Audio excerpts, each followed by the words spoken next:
as we go on our journey to explore the world of mobile and apps and what have you, here they come, coming in our Brady Bunch view. Hi, Codi. Good to have you with us today. Tom, welcome. Matthew. Mike. And I think we almost have our whole group here together. There we are. Now Courtney's with us as well. We're going to be talking about 3 separate media properties here today. So before we go any farther, let me start off with you, Jared. Jared, you're at the Western Ag Reporter. Is that correct, sir? Yes, that is correct. Tell me a little bit more about Western Ag Reporter, the town, your platform, your content, and all that and more, if you don't mind, sir. Yes, the Western Ag Reporter was initially published in 1940. We are based out of Billings, Montana, and we are a weekly newspaper style format publication. We publish every Thursday. We have 52 issues a year. It is agricultural based and strongly based on the cattle industry, beef cattle industry. We cover the Northwest and Upper Midwest is primarily our region that we focus on and where our subscribers are based out of for the most part. We are a paid subscription publication, so people who get our publication are paid subscribers. Well, speaking of agriculture, let's bring in Codi and Courtney. I don't know which I should chat with. Let's talk to Codi first. Codi, you're the editor of Cattle Business Weekly. Am I correct? Correct, right. Tell us a little bit more about your operation, if you could. So we're a lot like Jared's newspaper. So we're based in South Dakota. We're a weekly cattle news industry paper serving the readers in kind of a 9-state area around South Dakota. And so we are involved with putting out the news that all these farmers and ranchers need every day to kind of conduct business and make the best marketing decisions for their ranching operations. And how large is your circulation, or how vast are you? Well, we're kind of seasonal, actually. We're kind of unique into where we kind of give our readers a little bit of an option.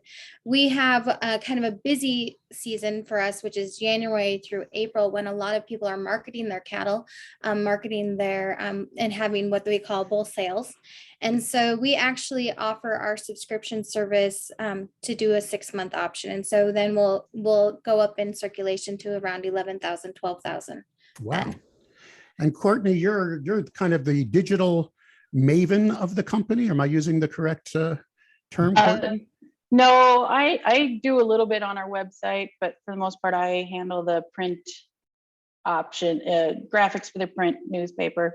Yeah, I kind of coordinate our sales reps to get their stuff in on time and make sure that the end product gets done on time. Let's leave the agricultural world and go to the Citizen. Tom, welcome. Where are you located? Sure. We're in Henrico County, Virginia, just outside of Richmond, about a 335,000 population county. I own the Henrico Citizen. We made the transition right after COVID from print plus digital to fully digital. Had to kill the print edition at that point. Lost a lot of advertising dollars, but it's been, we're actually celebrating our 20th anniversary this month.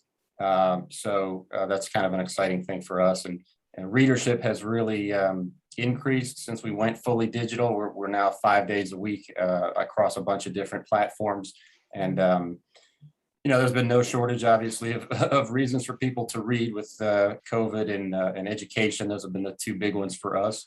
But it's we serve a very educated urban county, so there's a lot happening here, and a lot to keep track of. What is your major competition for hyperlocal news in your county right now? Or are you pretty much the only game going? We don't really have any. There's a daily paper in Richmond, but their coverage of the county is pretty limited most of the time. So day to day, we're really it.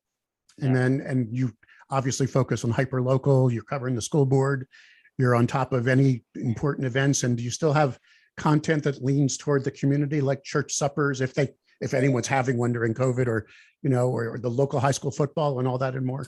We do. I mean, before COVID, events and calendar items were sort of our top regular feature, and that's starting to come back a little bit too. But yeah, we try to give people a mix of, the hard news and feature stuff and good news about organizations and volunteers and kind of a mix. All right, great. So Matt, let me bring you in now. You're our host today. And as the host of these webinars, and we've done many of them here at ENP, you get to pick the group. Right. Can you tell me why you accumulated this very varied group and where our hometown comes in on all of this, if you don't mind, sir? Right, absolutely. Well, let me start with the second question, where our hometown comes in. Basically, we're a 25-year-old company that's always worked with newspapers. We do website development and app development exclusively for community newspapers. And today we're hearing from these publishers because they are among the more innovative publishers in our group, because they are really focusing on the mobile audience. And that's what today is all about. What we do at our hometown is a lot of internal communication with our customers. And this month we've just been talking about mobile constantly, because not everyone realizes how important it is. They may not even check their mobile site, like when they're doing a redesign. It's just not on the forefront of their mind. But, as we'll see from some stats, between 65 and 85% of newspaper traffic is from mobile. So these are the publishers that are uniquely embracing the native apps that we've developed, our mobile responsive designs, and our audio article content, because that to me is actually like the future of mobile, audio news, because it's even more mobile and easy to consume than from a mobile device. Your hands free, your eyes are free. So we're going to basically talk about those three things: mobile responsive design, native apps, and audio articles.